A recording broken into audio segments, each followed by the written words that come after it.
quelques années d'expérience en audit, en management des risques et puis sur les aspects financiers. Alors, sur l'organisation, ce qu'on a convenu avec Jonas, c'est que, voilà, à peu près une demi-heure, hein, je vais vous exposer différents points. Et puis, la demi-heure qui suit, hein, pour nous faire aller jusque 10 heures, c'est de pouvoir répondre à vos questions. Voilà, qu'il y ait un échange questions-réponses. Alors, sur notre sujet, hein, je rentre de suite dans le détail. Donc, sur la gestion de trésorerie. La gestion de trésorerie, c'est bien sûr une préoccupation essentielle pour toutes les entreprises. Et ça, quel que soit leur secteur d'activité, quelle que soit la taille de l'entreprise, quel que soit son lieu, hein, qu'on soit en Côte d'Ivoire, au Gabon ou en France ou je ne sais où, ben, on a tous la préoccupation pour l'entreprise de gérer la trésorerie. C'est une préoccupation universelle, hein, on peut le dire, donc on va tous se retrouver sur le sujet. Parce qu'une entreprise doit avoir simplement suffisamment d'argent pour payer ce qu'elle doit payer. Donc ça, c'est le risque de liquidité. Hein, le risque de liquidité, c'est le cas échéant, ne plus avoir suffisamment de trésorerie pour pouvoir payer ce qu'on doit payer, et c'est là où on peut se retrouver dans une situation qu'on appelle de cessation de paiement. Je dois payer demain mes fournisseurs, et puis j'ai plus assez d'argent en caisse, si je puis dire, pour le faire. Donc je suis en cessation de paiement. Et cette situation, si vous voulez, d'impasse, alors on parle d'impasse de trésorerie, hein, notamment pour employer un terme financier, elle est souvent donc la conséquence d'un problème de solvabilité. La solvabilité d'une entreprise, c'est sa capacité à pouvoir absorber, si vous voulez, des pertes. Hein, puisqu'on est dans une entreprise, parfois on réalise des bénéfices et puis d'autres fois on réalise des déficits. Hein, ça arrive par rapport au contexte, par exemple. On l'a vu avec la crise pandémique, une situation un peu difficile. Donc la solvabilité, c'est la capacité à pouvoir absorber les pertes. Sauf que si les pertes se cumulent, ben à un moment donné, j'ai de moins en moins de capacité, je suis de moins en moins solvable, ce qui fait que j'ai des problèmes de trésorerie. Donc il faut absolument qu'on gère la trésorerie. C'est tout le sens de ce que je vais vous présenter là. La gestion de trésorerie, c'est-à-dire une gestion budgétaire des flux à venir, que ce soit en termes d'encaissement et de décaissement. En termes de trésorerie, on parle d'encaissement, hein, quand on reçoit, et décaissement quand on paye, hein, tout simplement. Donc l'enjeu, il est là. Donc, c'est sur la construction d'un budget de trésorerie qui va reprendre finalement l'ensemble des éléments qui composent une trésorerie. Quand on parle de trésorerie, de quoi parle-t-on? Ben, on parle d'espèces, de cash, hein, comme on dit communément, de billets, de pièces de monnaie, tout simplement la caisse. Ensuite, on a les sommes disponibles sur un compte bancaire ou sur plusieurs comptes bancaires. Une entreprise peut avoir plusieurs comptes bancaires. Et puis, on peut avoir des placements, on en parlera ensuite, des placements financiers. Des placements financiers, on peut les considérer comme de la trésorerie à partir du moment où nous n'aurions pas de problème, si vous voulez, ou pas de blocage pour récupérer notre argent très rapidement dans de bonnes conditions si on souhaite vendre ces placements, ce qu'on appelle les valeurs mobilières de placement, par exemple. Donc il faut que ces valeurs mobilières de placement soient liquides, je répète, comme ça je peux récupérer très rapidement mon argent, donc je peux considérer que c'est de la trésorerie. D'accord? Alors, la trésorerie, il faut l'aborder de deux façons, si vous voulez. Il faut l'aborder à moyen long terme par rapport à l'équilibre financier de l'entreprise, et après, il faut la gérer au jour le jour, au quotidien, bien évidemment. D'accord? Donc, il faut qu'on ait une structure financière qui soit équilibrée. Parce que si elle ne l'est pas, eh bien, à terme, il faut s'attendre à des problèmes de trésorerie. Cet équilibre financier, c'est notamment par rapport aux ressources durables dont dispose une entreprise et ce qu'elle fait de ces ressources durables. Quand je dis les ressources durables, à quoi je pense? Je pense notamment aux capitaux propres, d'accord? Je pense également aux dettes. Une entreprise va s'endetter. D'accord? Et après, c'est de savoir ces ressources durables, qu'est-ce qu'on en fait? On s'endette pour investir. C'est vertueux. D'accord? Donc, finalement, ces ressources durables, c'est ce qui va constituer le fonds de roulement. D'accord? Le fonds de roulement, c'est les ressources durables moins les emplois stables, moins l'utilisation de ces ressources durables. C'est-à-dire, si je parle d'un point de vue comptable, moins les immobilisations, d'accord, les investissements réalisés. Et ça va représenter le fonds de roulement. Ce fonds de roulement doit être suffisant pour couvrir le besoin en fonds de roulement. Le besoin en fonds de roulement, là, ce sont des éléments à court terme, on va dire d'une durée inférieure à 1 an, des éléments de l'actif circulant et des éléments du passif circulant. Le besoin en fonds de roulement, c'est simple à comprendre. C'est finalement ce qui correspond à des décalages de trésorerie liés au cycle d'exploitation. Je m'explique. Imaginons, je prends un exemple. Je suis une activité de négoce. Je vends des stylos. J'achète et je vends des stylos. On va faire simple, d'accord? Eh bien, moi, j'achète mes stylos au jour J, je stocke mes stylos, je vais les vendre, imaginons, 30 jours plus tard, d'accord? Donc, j'ai forcément des décalages de trésorerie. Quand j'achète mes stylos le jour J, je dois payer mes fournisseurs 1 mois plus tard. Très bien. Mais je vends mes stylos 15 jours après leur achat et mes clients, eux, vont me payer 60 jours plus tard. Donc, ce qui fait que finalement, je vais devoir acheter mes stylos avant même d'avoir reçu de mes clients l'argent correspondant à leur vente. Donc, j'ai un décalage de trésorerie, il faut que je finance ce décalage de trésorerie, c'est ce qu'on appelle le besoin en fonds de roulement. Donc, il faut que j'ai suffisamment de ressources durables, donc des emprunts, de la dette, des capitaux propres, pour financer ces décalages de trésorerie liés au cycle d'exploitation. Ça, c'est très important. C'est la notion d'équilibre financier, classique. D'accord? Bon. Et ensuite, la trésorerie, il faut que je la gère à court et moyen terme. D'où, ici, bien sûr, l'utilisation concernant donc le budget de trésorerie.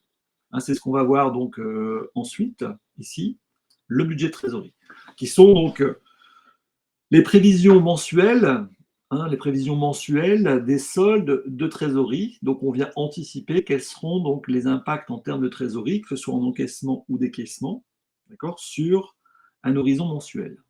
Alors, ce budget de trésorerie, vous voyez ici à l'écran, en fin de compte, il est alimenté par tous les autres budgets, puisque finalement, la trésorerie, c'est un peu la conséquence, si vous voulez, de toutes les opérations réalisées par une entreprise. Une entreprise, qu'est-ce qu'elle fait? Elle achète, on l'a dit. Donc, le budget des achats vient alimenter le budget de trésorerie. Une entreprise doit couvrir des dépenses d'exploitation, l'électricité, l'énergie, les charges de personnel, d'accord, pour faire simple. Donc, c'est l'ensemble des dépenses d'exploitation. Une entreprise, ensuite, investit, d'accord, dans des machines, par exemple, dans des véhicules, dans des immeubles, pourquoi pas. Donc, il y a lieu aussi, là aussi, de prendre en considération ce que l'on a prévu en termes d'investissement pour impacter ensuite la trésorerie. Quand on achète une machine, il faut la payer. Donc, il va y avoir un flux de trésorerie. Et puis, vous avez le budget des financements. Comment finance-t-on? Est-ce qu'on emprunte à long terme? Est-ce qu'on emprunte ou on fait des crédits, des financements à court terme? On le verra. D'accord? Et puis, bien évidemment, l'entreprise réalise du chiffre d'affaires, on l'espère pour elle. Donc, le budget des ventes, c'est la même chose, va impacter le budget de trésorerie. Donc, on est vraiment dans une construction budgétaire. On ne peut pas construire un budget de trésorerie, on ne peut pas commencer, si vous voulez. On a perdu votre écran, on n'a plus votre écran. Vous avez plus mon écran? Ah mince. Est-ce que vous m'entendez encore? On entend, mais on n'a plus l'écran. C'est pareil pour tout le monde? Je suis en Oui, oui, c'est pareil pour tout le monde. On n'a plus l'écran. Mince. Alors, je ne sais pas ce qui se passe.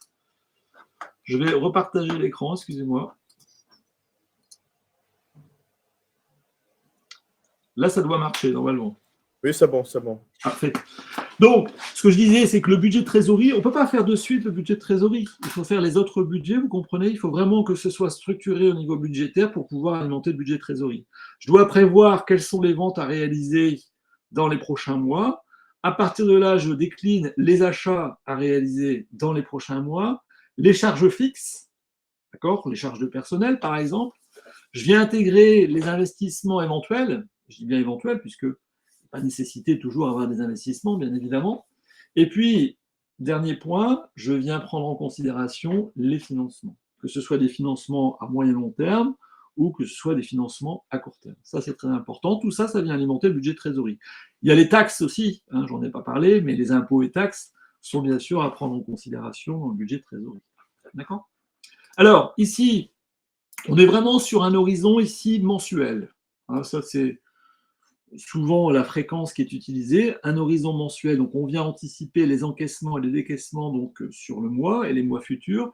Et ça, généralement, sur donc, des prévisions mensuelles sur un horizon généralement annuel. Hein. Quand on fait les budgets, on fait les budgets pour l'année 2023, par exemple. Donc, on est venu construire un budget de trésorerie pour l'année 2023, décomposé ensuite hein, pour chacun des mois de l'année 2023.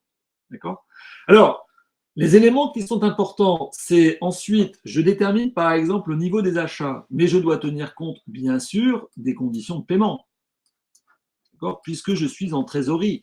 Ce que j'achète en janvier 2023, par exemple, ce sera dans mon budget des achats. Mais par contre, ce sera dans mon budget de trésorerie sur le mois par rapport aux conditions de paiement. C'est-à-dire que concrètement, si, imaginons, mes fournisseurs, je les paye à 30 jours fin de mois, l'achat que j'ai anticipé donc au mois de janvier qui se trouve dans le budget des achats, c'est-à-dire qui est ici, dans le budget des achats, ici, vous me suivez ? Eh bien, je vais le retrouver en trésorerie, non pas en janvier, mais en février, puisque j'ai négocié avec mes fournisseurs une condition de paiement à 30 jours fin de mois, par exemple. D'accord ? Donc ça, c'est important, cette notion, en quelque sorte, de décalage, et c'est ce qui fait le besoin en fonds de roulement. Hein, je le répète, entre les achats et les ventes, et les conditions de paiement et les conditions d'encaissement. Vous avez des délais légaux également. Bon, bah là, sous les délais légaux, pas grand-chose à dire, hein, il faut les respecter en tout cas, hein, concernant les impôts, de la TVA, des cotisations sociales par exemple. Vous avez les échéances des dettes financières, c'est-à-dire les emprunts. Hein, les emprunts, on paye les intérêts, on rembourse du capital selon un tableau contractuel, ce qu'on appelle un tableau d'amortissement. Pour ça, il faut bien sûr l'intégrer dans le budget de trésorerie. Et puis, vous avez les dates prévisionnelles des investissements, des dépenses d'investissement, mais également des cessions d'immobilisation. On peut céder des actifs, et en cédant des actifs, là, c'est une entrée de trésorerie. Donc là, si vous voulez, sur ces dates prévisionnelles des investissements et cessions des actifs, c'est à l'arbitrage de l'entreprise.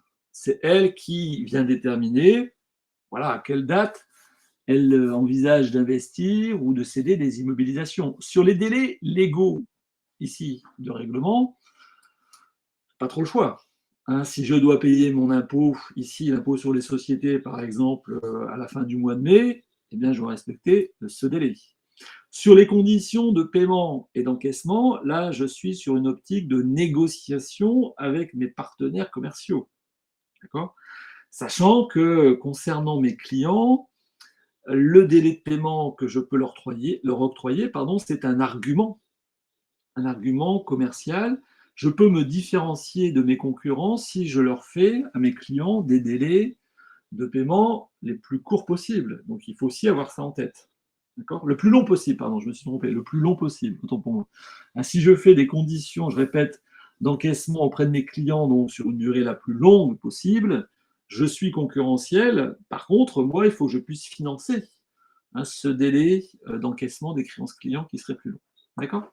Donc voilà, on a un petit peu la reprise de ce qu'on a vu précédemment. On a le tableau des encaissements. Donc vous voyez, là, il faut bien prendre en considération les encaissements, ici. On prend bien en considération les décaissements sur les achats.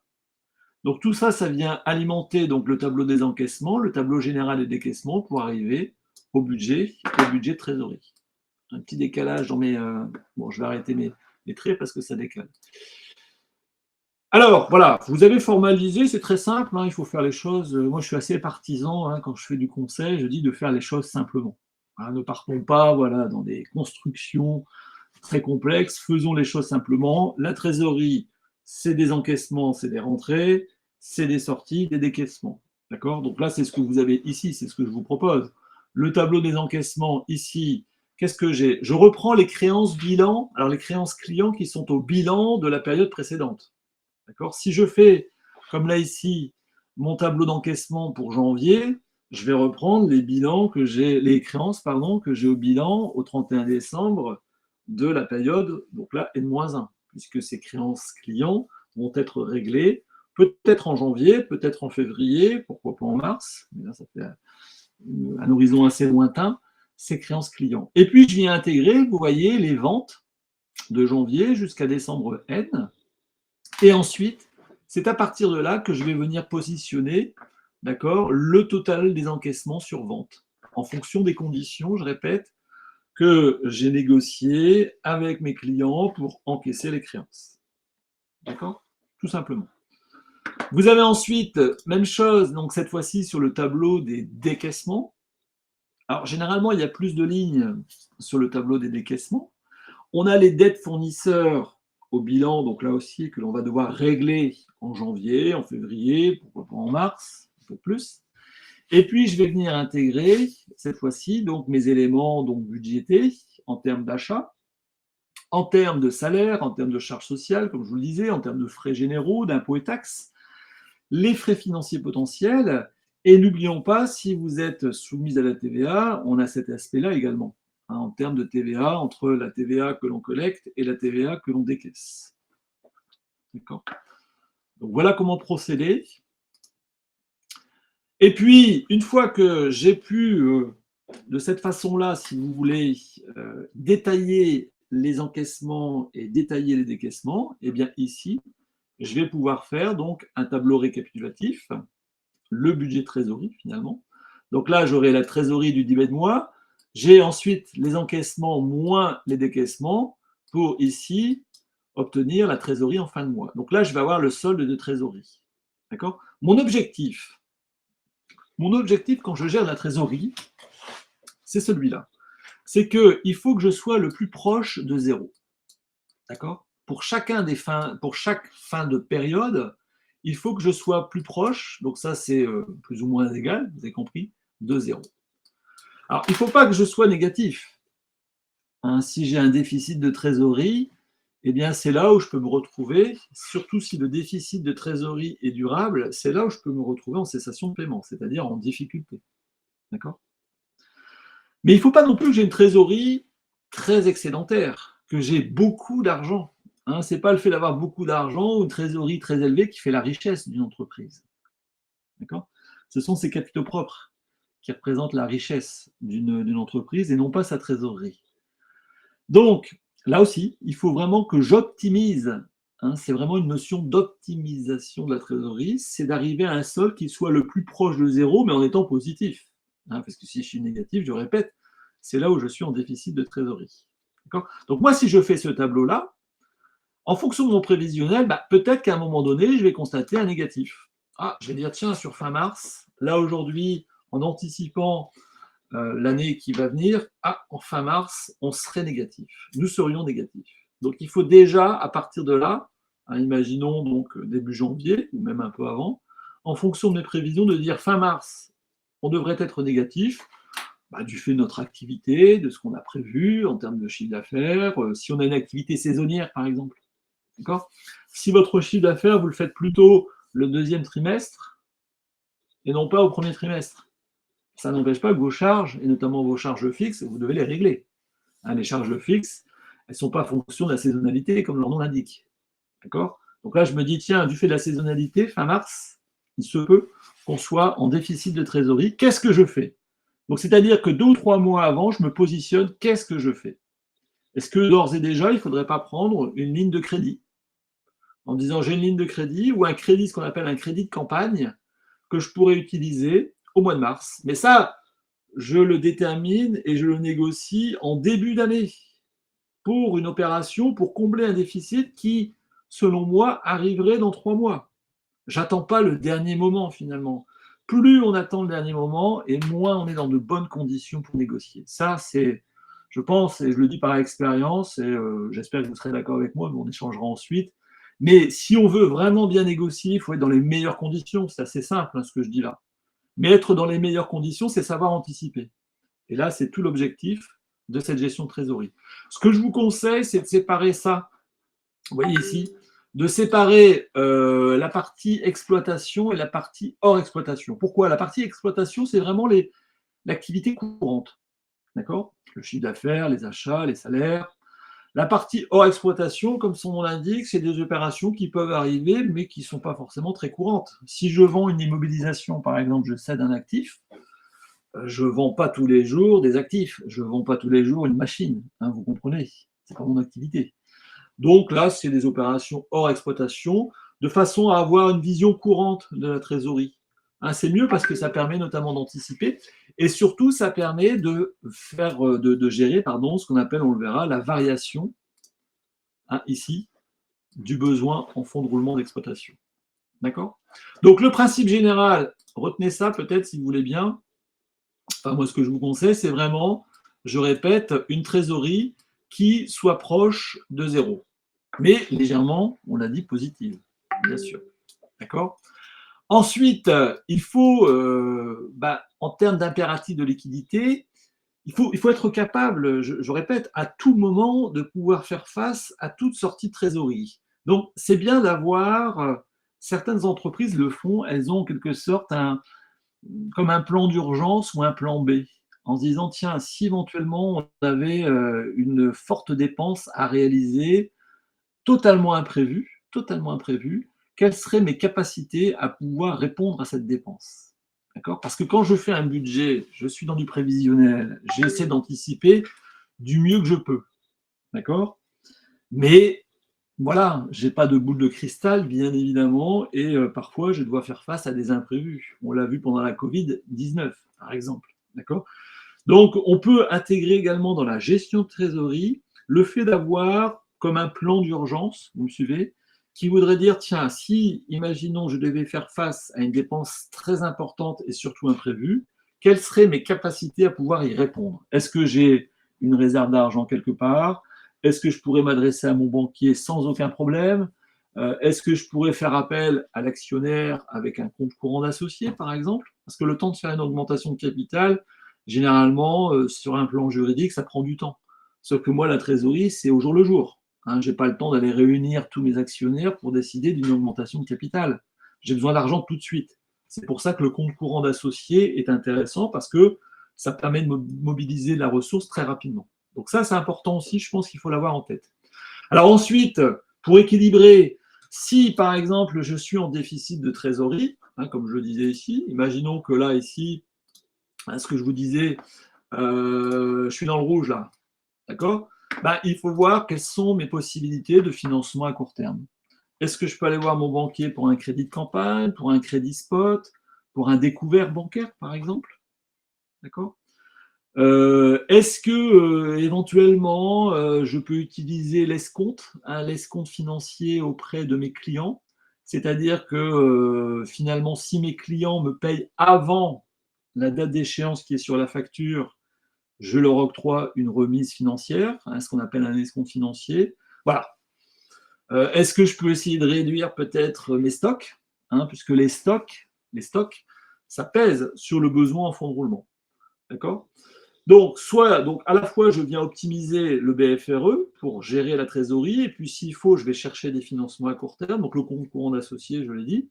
Et puis, deuxième possibilité, ou deuxième cas de figure, c'est-à-dire que là, cette fois-ci, je suis vraiment positif, donc j'ai beaucoup d'argent, si je puis dire, d'accord? Là, ici, si j'ai beaucoup d'argent, je répète, mon objectif, il est là. Donc, quels sont les placements que je peux réaliser? Est-ce que je peux faire des placements sur des actions, des obligations, sur les marchés financiers, par exemple? Pourquoi pas?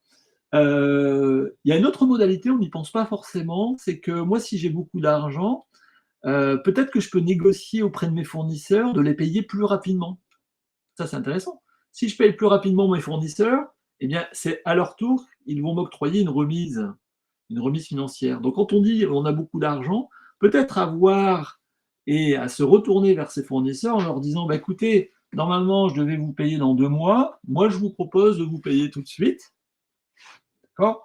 Mais, dans ce cas-là, vous comprendrez bien que je vais vous demander une remise, si vous êtes d'accord. Les fournisseurs, moi, je le conseille ça, parce que souvent, les fournisseurs, c'est pareil, vos fournisseurs ont les mêmes contraintes de trésorerie que vous. Donc, si pour eux, il y a un de leurs clients qui dit « Ah, je vais vous payer avant », ah ouais, ça peut être quand même sacrément intéressant. Et dans ce cas-là, ils seraient prêts éventuellement à vous faire une remise de 5%, par exemple. 5% de remise sur les achats, comme on dit, c'est preneur parce que derrière, c'est de la marge en plus. D'accord? Donc voilà, ici, quelques points clés, si vous voulez, que je vous propose en termes d'équilibrage de la trésorerie. Et puis, dernier point, je vais terminer là-dessus, c'est le prévisionnel de trésorerie. Moi, je vous ai présenté un budget. Un budget, c'est selon un horizon annuel que l'on découpe mois par mois, d'accord, comme tous les budgets. Mais ce n'est pas suffisant, si vous voulez, en termes de trésorerie. La trésorerie, ça évolue très vite et ça évolue au jour le jour. Donc, je dois compléter finalement l'approche budgétaire que je vous ai présentée avec un plan de trésorerie, un prévisionnel de trésorerie, où là, je suis au quotidien. C'est-à-dire que concrètement, mon plan de trésorerie va détailler aujourd'hui et dans les jours prochains, allez, 1 à 2 semaines. Moi, je suis plutôt sur un horizon ici de 2 semaines, voire 3 semaines. Voilà, 2 à 3 semaines, d'accord? Donc, chaque jour, sur les 3 prochaines semaines, je viens positionner tous les encaissements, tous les décaissements, jour par jour. D'accord? Ça, je dois être capable de le faire. OK? Donc, c'est très précis, hein, puisqu'il faut que je m'assure que demain, par exemple, si je dois payer mes fournisseurs ou mes salariés, j'ai l'argent suffisamment disponible pour le faire. D'accord?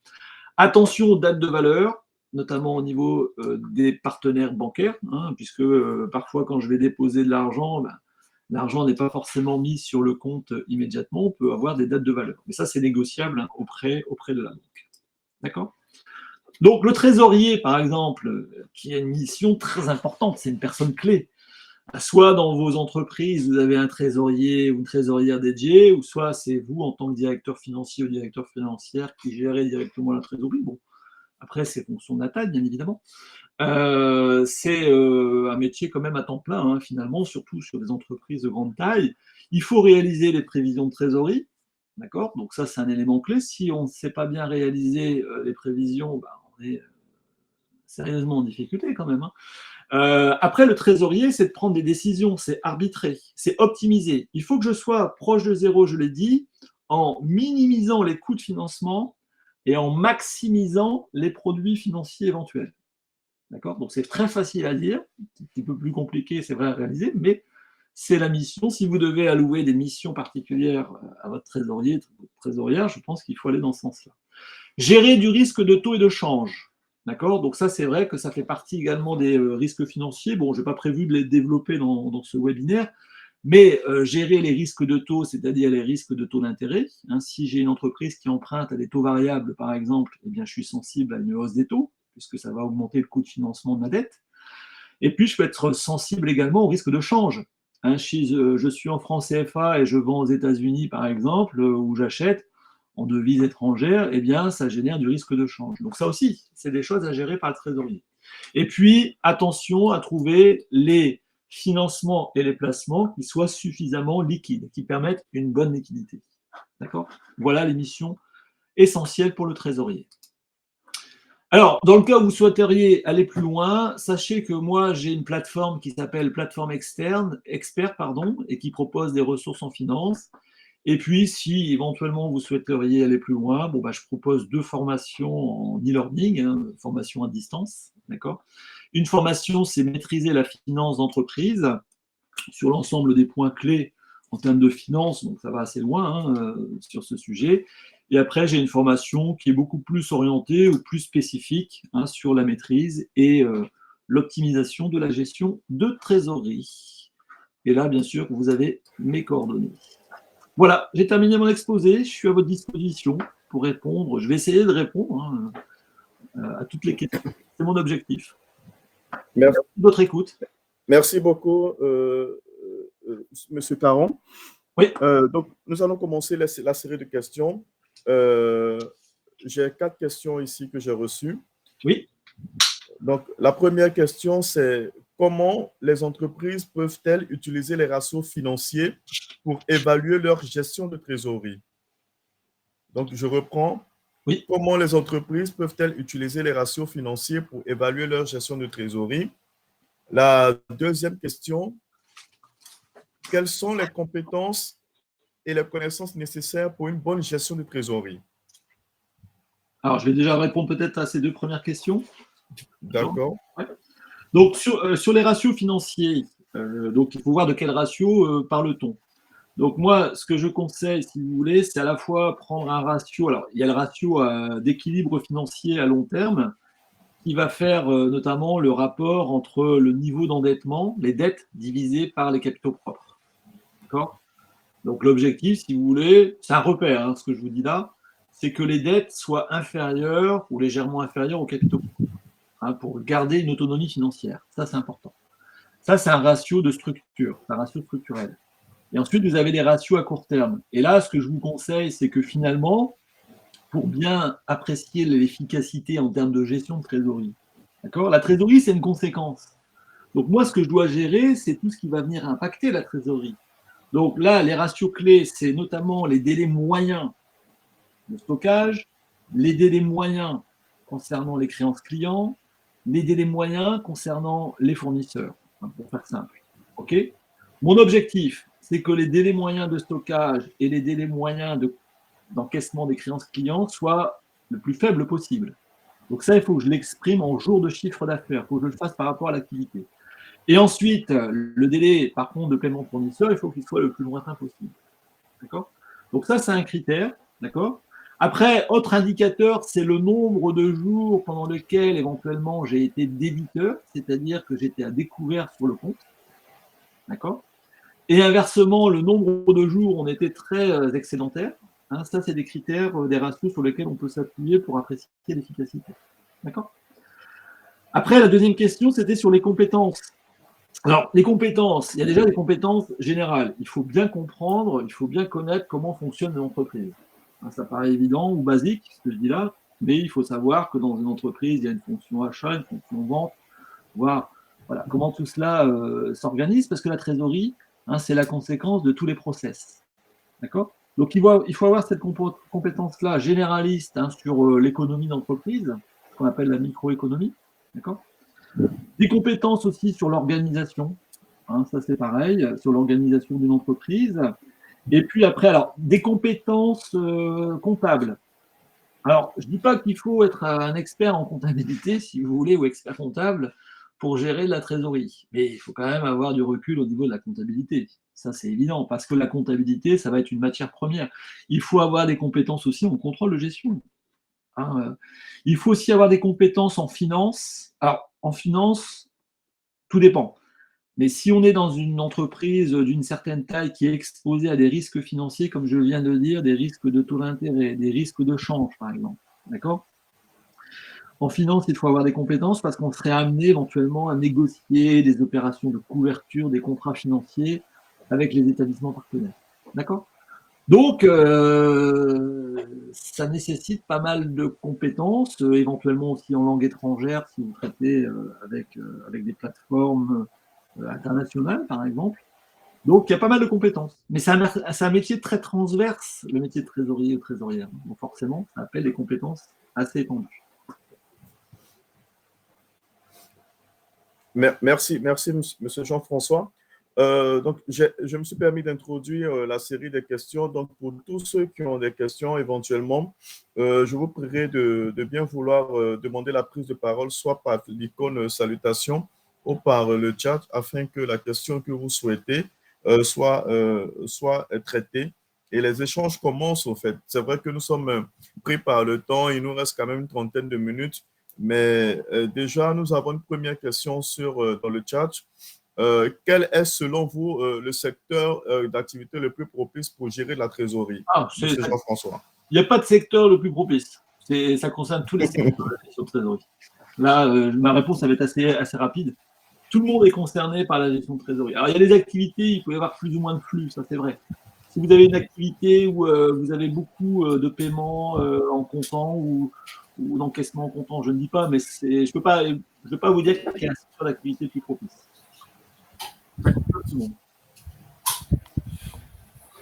D'accord. Nous avons Bénédicte. Bénédicte, tu es là? Tu as une question à poser à M. Jean-François? Je te laisse la parole. Non, la question que j'avais, tu l'as déjà posée, donc ça va. Ça va pour moi. D'accord, c'est compris. Qui d'autre a une question à poser? Je vois Sarah. Ginaël du Gabon, j'avais une question. Ah oui, ok. Vas-y, Ginaël, on t'écoute. Je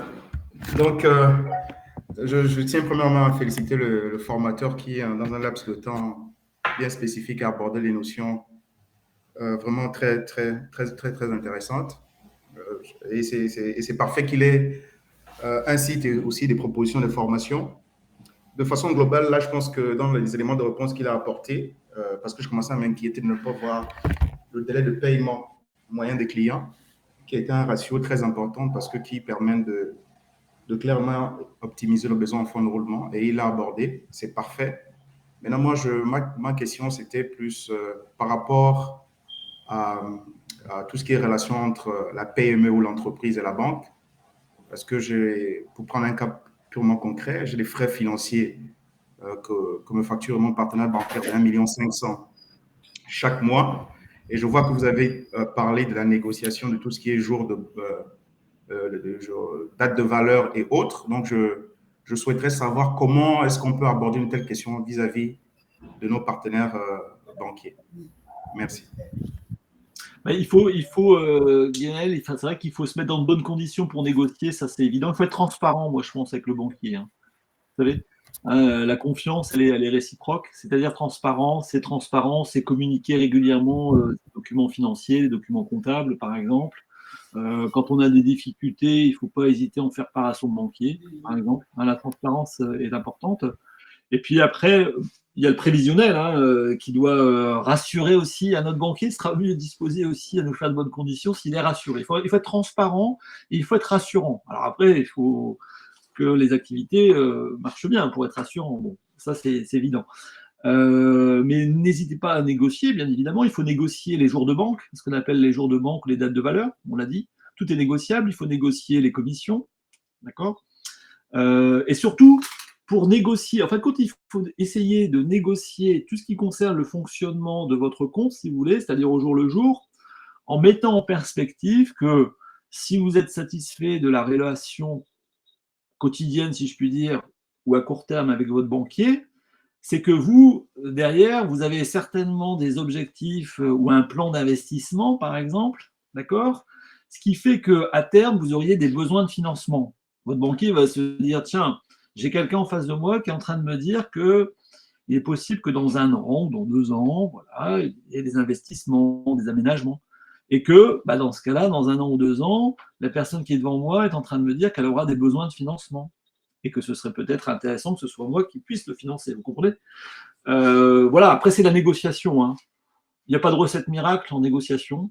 Là-dessus, ça, c'est vrai que voilà, on n'a pas de recette. Je n'ai pas de recette miracle. Mais moi, je dis souvent, c'est de la confiance, de la transparence. Il faut essayer de nouer un partenariat. Il faut peut-être faire jouer la concurrence aussi. Mais bon, après, en termes de trésorerie, il faut qu'on ait quand même une relation qui soit solide.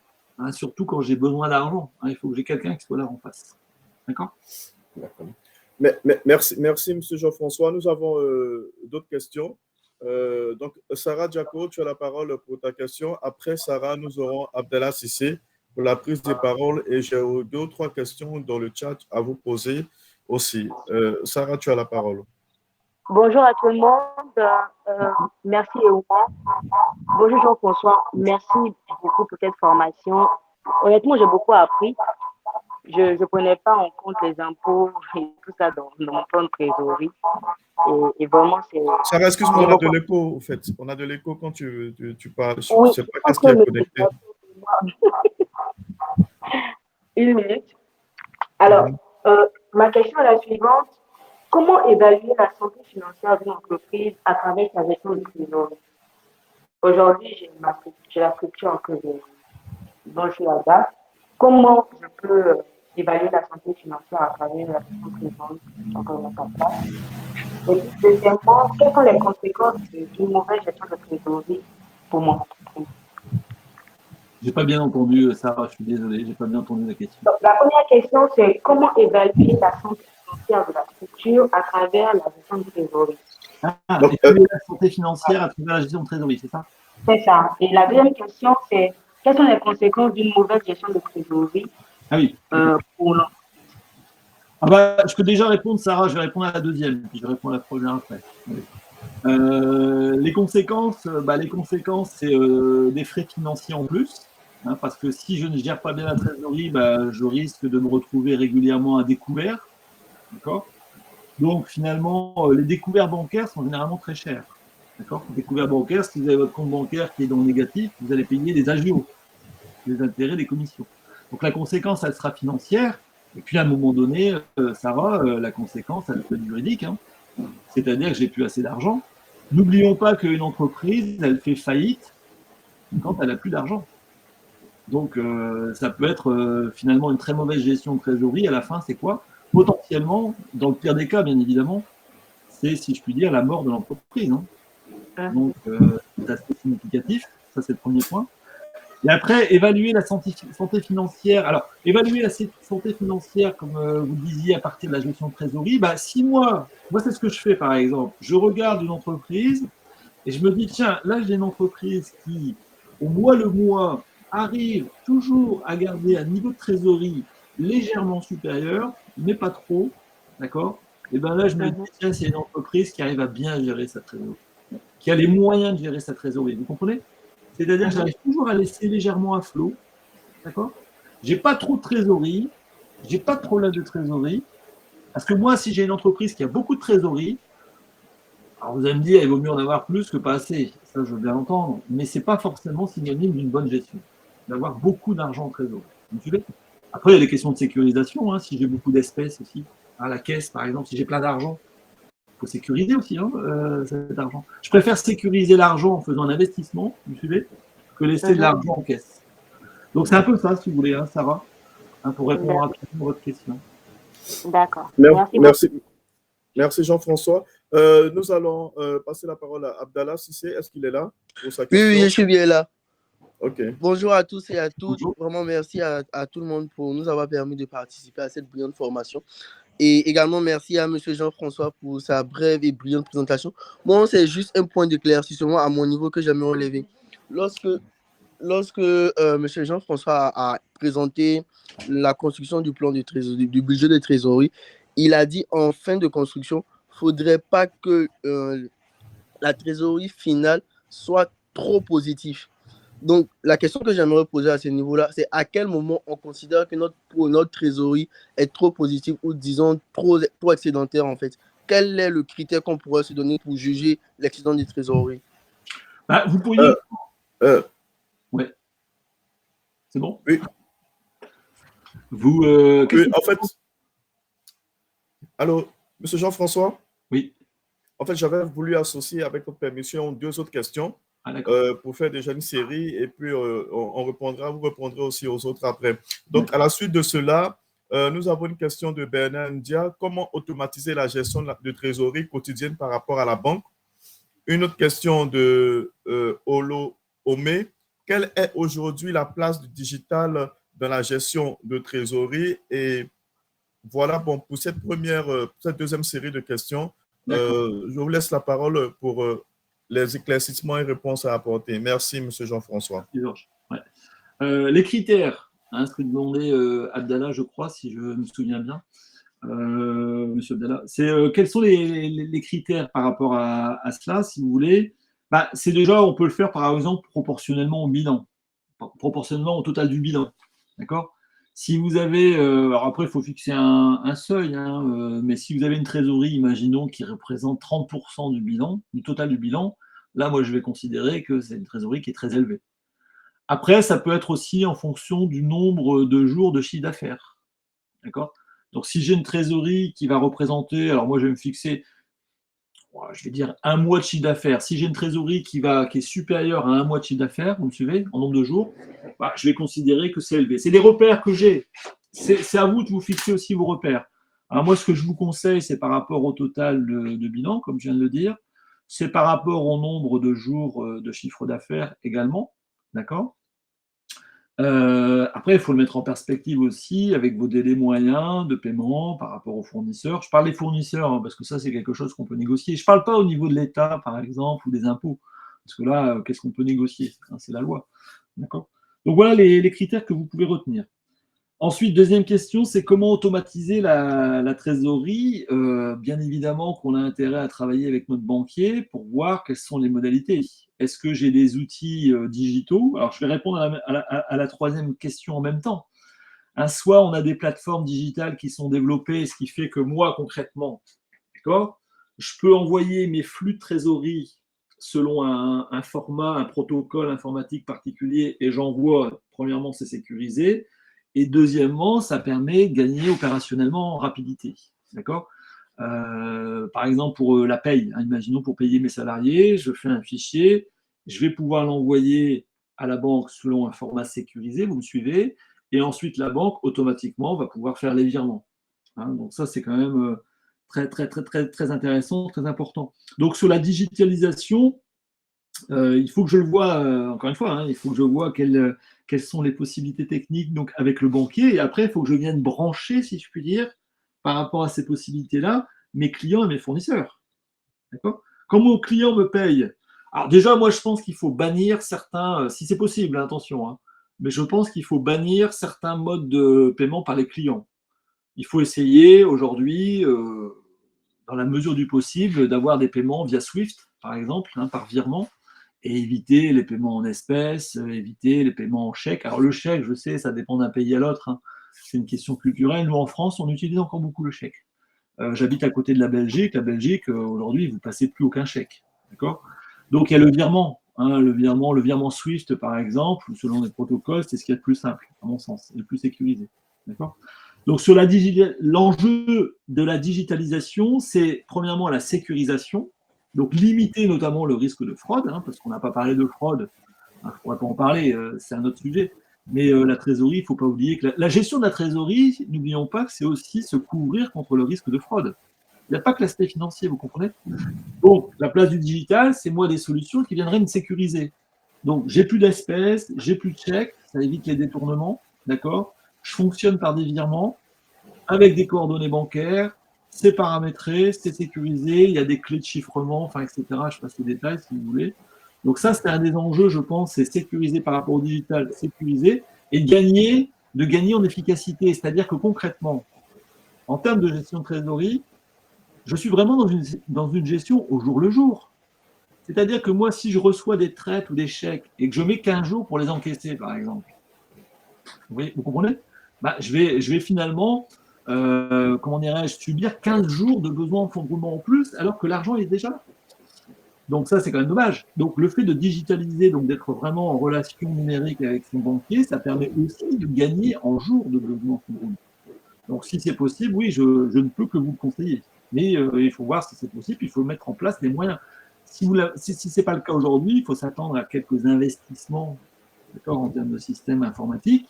Mais moi, je peux vous le conseiller parce que derrière, vous aurez le retour sur investissement assez rapidement. D'accord ? Et surtout, ça sera sécurisé. Merci beaucoup, M. Jean-François. Nous avons une série, je peux dire peut-être la dernière série de 5 questions. Ouais. De 5 questions, si vous permettez. C'est vrai que nous devons finir à 10 heures. On va négocier un peu les arrêts de jeu pour me mettre un peu dans un match de football, juste arracher un sourire à tout le monde ce matin. Donc, nous allons passer la parole à Félo Gister pour sa question. Et ensuite, nous avons qui entamera la première question de la dernière série de 5 questions. Et ensuite, je me permettrai de poser les autres questions qui ont été posées dans le chat qui vont clôturer un peu la série des questions. Félo, tu as la parole. Est-ce qu'il est là, Félo? C'est plutôt Nicaise. Ah ben bon, moi je vois Félo juste ici. Bon, voilà, c'est ce que Donc Nicaise, tu as la parole. Bonjour à tous. Merci à Jean-François pour ce brillant exposé. Je voulais poser une question assez rapide. Hein. Est-ce que bienfait négatif rime forcément avec trésorerie excédentaire? Est-ce que bienfait négatif rime forcément avec trésorerie excédentaire? Ah oui. Merci beaucoup. Merci beaucoup. Monsieur Jean-François, je vous laisse répondre ou bien j'enchaîne avec 2 ou 3 questions. Je réponds tout de suite, ça va aller assez vite. Effectivement, quand on a besoin de fonds de roulement négatifs, finalement, c'est un dégagement de fonds de roulement. Donc là, on est dans une situation où on encaisse plus vite qu'on paye. Donc là, on va se retrouver dans une situation de trésorerie excédentaire. Donc il faut gérer cet excédent de trésorerie. Donc c'est là où on va recourir, par exemple, à des placements pour éviter d'avoir trop de trésorerie. D'accord ? Merci beaucoup. Une question de Boulati François. Bonjour, en pratique, il n'est pas évident d'actualiser mensuellement, journalièrement le budget et le plan de trésorerie. Entre parenthèses, indisponibilité des fonds, non-collaboration des parties prenantes, erreur dans l'appréciation des opérationnels sur la saisonnalité des opérations, confidentialité des infos et contrats. Quelle astuce ou outils informatiques logiciels proposez-vous? Après, c'est une question. Moi, les outils que j'utilise sur la gestion de trésorerie, c'est Excel, hein, concrètement. Parce qu'après, vous pouvez avoir des outils de marché, mais moi, je ne les connais pas, hein, sur les outils en Côte d'Ivoire ou ailleurs, si vous voulez. Après, si vous voulez, c'est un impératif, la gestion de trésorerie. Donc, c'est surtout l'implication, notamment des dirigeants également, hein, à pouvoir avoir une vision comme ça régulière à court terme. Alors, au jour le jour, ça me paraît indispensable, surtout s'il y a beaucoup de flux. S'il y a moins de flux de trésorerie, bon, pourquoi pas. Mais il n'y a pas de recette miracle, hein, il faut donner les moyens. Donc, je n'ai pas d'astuce en particulier. Les outils, moi, j'utilise Excel sur la base des données comptables. Je m'adresse également au contrôle de gestion qui peut me fournir beaucoup d'informations. D'accord ? Mais ensuite, alors, si les astuces, c'est je suis force de proposition et je m'engage auprès de la direction générale à lui fournir un tableau de bord, un tableau de bord, pas mensuel, pardon, un tableau de bord hebdomadaire de la trésorerie. Je prends un engagement, et quand je prends un engagement, si la direction générale, effectivement, souscrit à cet engagement, bah, je vais devoir mettre les moyens nécessaires et je vais devoir solliciter ou mettre en place des moyens nécessaires pour atteindre cet engagement. Merci. Une question de Richard Guindo. Comment gérer les frais financiers lorsqu'une entreprise octroie les lignes de crédit ou un découvert bancaire? Comment gérer les frais financiers, c'est ça? Parce que la ligne de crédit, c'est pas l'entreprise qui octroie, hein, c'est la banque qui octroie la ligne de crédit. D'accord? Et ensuite, le découvert. On peut faire des solutions mixtes, hein, n'hésitez pas. C'est-à-dire que moi, je vais utiliser la ligne de crédit pour un certain montant, et puis en même temps, je peux utiliser du découvert, de façon à calculer ce qu'on appelle un taux de revient actuariel ou un coût de revient, si vous voulez, du financement. D'accord? Pour voir s'il vaut mieux pas utiliser à un moment donné le découvert. Le découvert, ce qu'il y a, c'est que c'est très simple, c'est très souple. Mais attention, le découvert, par contre, ça peut détériorer la relation avec le banquier. Ça, il ne faut pas l'oublier, ça. Et on en a parlé tout à l'heure. Alors que la ligne de crédit, au moins, les choses sont dites et je peux utiliser cette ligne de crédit. Donc, moi, je privilégierais la ligne de crédit, d'accord, parce qu'il y a une question de transparence, mais le découvert éventuellement ponctuellement parce que le coût pourrait être moins élevé, si vous voulez. D'accord? Donc, une question de DK. En quoi le choix de la structure financière d'une entreprise peut impacter la trésorerie? Autrement, en quoi est-ce que la bonne gestion de l'effet de levier peut-elle avoir un effet positif sur la trésorerie? La structure financière d'une entreprise, oui, ça va impacter la trésorerie, notamment en termes d'endettement. Si, en l'occurrence, j'augmente significativement ma dette, à un moment donné, il faut la rembourser. Hein, ça, c'est évident. Donc, je m'expose notamment à des sorties de trésorerie importantes. Alors, sur la dette, il faut voir si j'opte pour un remboursement régulier du capital de la dette ou un remboursement in fine à la fin. Ça peut être intéressant, mais il faut l'anticiper. D'accord ? Donc, mon rapport financier entre la dette et les capitaux propres, ça, c'est évident que plus j'ai de dettes, hein, plus je vais devoir faire des sorties de trésorerie. Alors, l'effet de levier dont il est question, le levier financier, c'est en lien avec la dette. L'effet de levier fonctionne en l'occurrence à partir du moment où ma dette me permet de financer donc des emplois, des investissements qui vont me rapporter de l'argent, qui vont me rapporter plus que ce que je vais devoir payer au titre de la dette. Donc ça, c'est très bien quand ça fonctionne. Donc, oui, forcément qu'à terme, si je suis déséquilibré financièrement, si j'ai trop de dettes, forcément qu'à un moment donné, ça aura un impact sur la trésorerie. Et inversement. Une question de Fabrice. C'est quoi le cash burn et comment on peut l'analyser? Et pour une startup, quel est le niveau d'acceptation du cash burn? Voici, oui, en gros, ces deux questions. Alors, le cash burn, je vais regarder rapidement. Hein, allez, 10 secondes si vous me laissez, si j'arrive à trouver, pour être sûr qu'on parle bien de la même chose. En fin de compte, oui, c'est ça. C'est la vitesse. Voilà, j'ai confirmation, mais je préfère m'en assurer. En fin de compte, c'est la vitesse, si vous voulez, à laquelle on va brûler, cash burn, hein, la vitesse à laquelle on va brûler la trésorerie dont on dispose. D'accord? C'est-à-dire que quand on démarre, on a besoin de trésorerie. Vous êtes d'accord avec moi? OK? Le cash burn, ça veut dire que très rapidement, on va brûler toutes nos possibilités de trésorerie. D'accord? Érosion des capitaux, comme l'on dit. Hein, d'accord? Très rapidement. Hein, la start-up qui débute, d'accord, elle a besoin généralement de beaucoup d'argent au début, d'accord, pour ensuite pouvoir générer du chiffre d'affaires et dégager les premiers résultats. Sauf que le cash burn, ça veut dire que je vais brûler très rapidement ma trésorerie avant même que d'avoir réalisé le chiffre d'affaires. D'accord ? Donc là, ça veut dire que derrière, ça condamne votre start-up. Si je n'ai pas de possibilité de remettre du capital dans la start-up, c'est foutu. Hein, pour dire les choses directement. Merci beaucoup.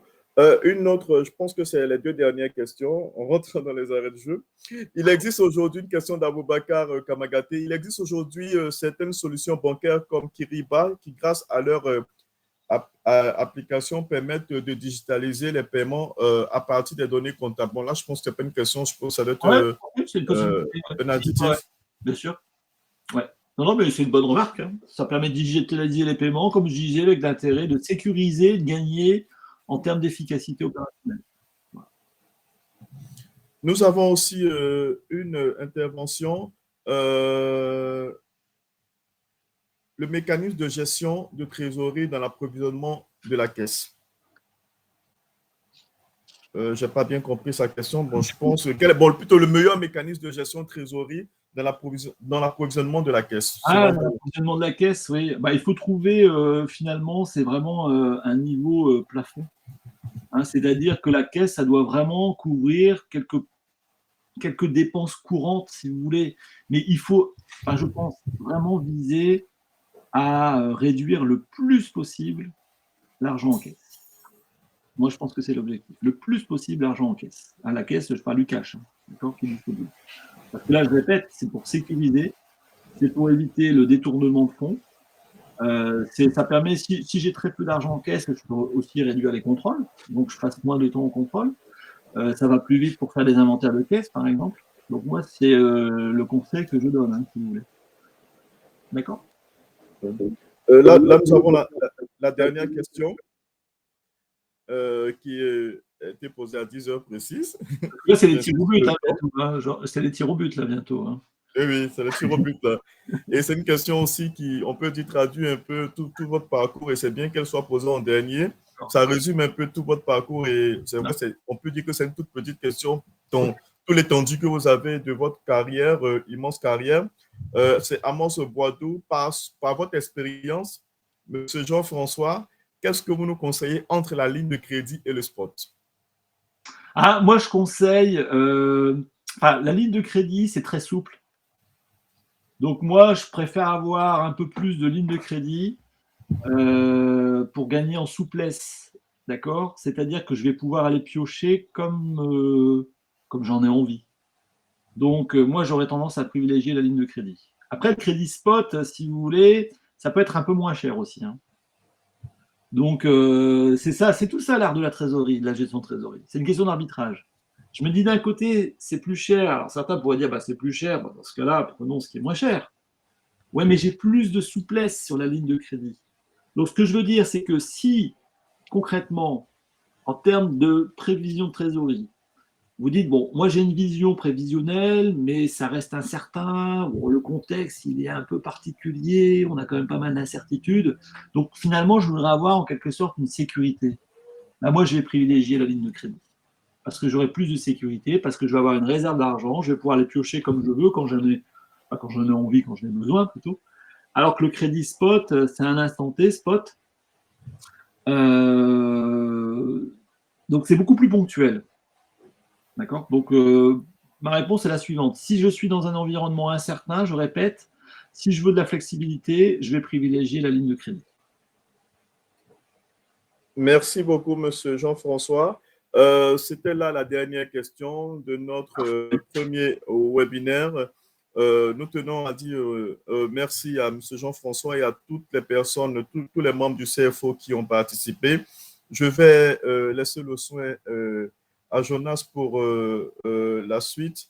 Et quant à moi, ce fut un plaisir d'être modérateur en ce jour et nous nous retrouverons pour d'autres éditions, si plaît à Dieu. Je laisse la parole à Jonas pour la suite. Merci. Merci, Georges. Merci, Georges. Merci, Georges, en tout cas, pour la modération de qualité surtout. Et puis, à Jean-François, bon, moi, je suis pas surpris parce que quand je vois, en fait, j'écoute son intervention, je suis vraiment encore, je reçois encore beaucoup j'apprends encore beaucoup. Donc, vraiment, merci pour tout ça.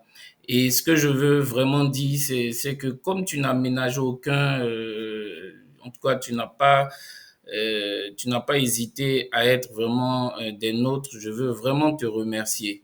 Te remercier, te dire que les portes aussi du club CFO te sont ouvertes parce qu'effectivement, tu n'interviens pas uniquement que sur la gestion de la trésorerie. Il y a pas mal de formations sur les IFRS, donc la consolidation, également toutes les questions liées à l'audit. Ce sont tes secteurs. Je crois que éventuellement, on pourrait encore te recontacter pour que tu puisses vraiment nous instruire. Parce que je reste persuadé que tous les membres de ce club-là en ont eu suffisamment aujourd'hui sur la gestion de la trésorerie. On était parti pour un nombre de 60 participants. Là, on a atteint 59. Je voudrais vraiment féliciter l'ensemble des participants de ce jour et leur dire que bon, nous sommes à leur disposition parce que dans les semaines à venir, les mois à venir, il y a d'autres formations justement qui sont programmées à leur endroit sur les questions aussi on va encore pousser la réflexion sur la trésorerie encore, surtout sur les frais d'agio. Donc, il y a justement un consultant qui est en interne du CFO qui va regarder ces questions-là. Il y a justement les questions de consolidation également. On a des experts comptables dans le groupe et qui vont être en train de présenter ces sujets-là. Mais pour ce jour, un gros banc de remerciements et de félicitations à Monsieur Jean-François pour la qualité de son exposé et surtout pour le timing qu'il a réussi à contenir. On a prévu commencer à 9 heures pour la petite information. Il a bien voulu tirer sur le temps, sinon c'était 8 heures. Mais vous comprenez qu'il a été très flexible. Je voudrais à tous que vous vous joigniez à moi pour lui dire vraiment merci pour ce qui s'est prêté au jeu. En tout cas, merci beaucoup. Et Ouman, cher membre, merci pour ce que tu as fait aujourd'hui, pour la brillante présentation aussi, parce que je connaissais pas ta qualité, en tout cas cette qualité de modérateur, mais bon, merci, parce que tu as bien tenu le temps. Donc, je voudrais remercier chacun de vous. Jean-François, merci beaucoup. Et Merci, Jonas. je laisse la parole certainement pour le mot de fin. Ici, je pense que c'est toi qui es le roi de la gestion de la trésorerie. Donc, je te laisse la parole et puis bon, voilà pour finir. Merci. Oui, moi je voudrais remercier donc Monsieur le Président, donc Jonas, et puis Georges également, parce que c'est vrai que la modération c'est important hein, pour un webinaire. Sinon, c'est un peu compliqué pour le qui anime et qui présente. Donc, merci beaucoup, Georges. On a en plus joué un petit peu les prolongations, donc c'est parfait. Hein, bien sûr, pas de souci pour y répondre. Merci pour votre attention, puis la qualité de vos questions aussi, hein, parce que c'est important aussi. Hein. Je veux dire, un webinaire est réussi si on a des questions de qualité aussi. En disant les choses. Donc, c'est bien, les questions sont venues spontanément. La gestion de trésorerie, c'est un enjeu, j'ai insisté dessus. Donc, j'aurai plaisir, j'espère, pour un prochain webinaire. Comme disait Jonas, moi, j'ai des spécialités aussi en consolidation, les normes IFRS, hein, c'est un sujet important. Et puis aussi sur les aspects d'audit, l'audit financier. Vous avez mes coordonnées, Jonas a mes coordonnées, donc voilà. Je suis à votre disposition, n'hésitez pas. Je ne vais pas faire de publicité particulière, mais je suis à votre disposition. Donc, si vous avez des besoins de formation, de conseils, vous savez que vous pouvez me solliciter. En tout cas, un grand merci. Merci beaucoup, merci. On a fait un petit sondage. N'oubliez pas chacun de mettre un petit point. Ça va permettre pour les prochains à s'améliorer et puis bon, regardez ce qu'on est en train de faire. Merci beaucoup. Au revoir. Au revoir. À très bientôt. Au revoir. Merci Jean. Au revoir. Au revoir Jonas. Au revoir Jean-François. Au revoir Jean-François. Au revoir. Merci.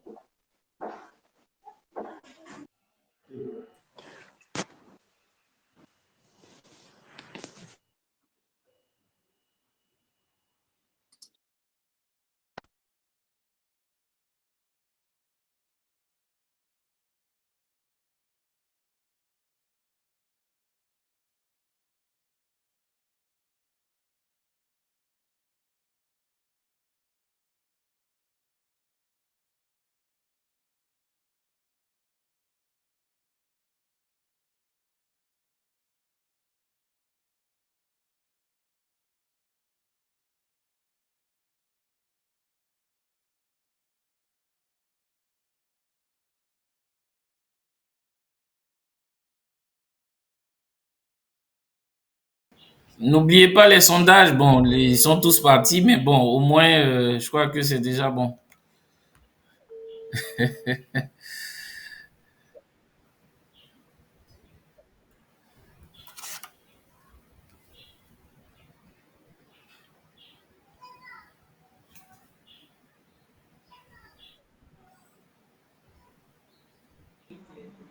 Oui, c'est bon. Le sondage a été renseigné. Merci. Merci beaucoup. Allô? Tu sais que j'ai une difficulté. J'ai enregistré tout le truc là. Maintenant, je suis en train de voir comment. Oh, ça, je t'assure. Si j'ai loupé ça, je suis foutu. Arrêtez, partager, arrêtez. Aïe, aïe, aïe, arrêtez le partage. Je pense que c'est arrêter le partage, là, je crois.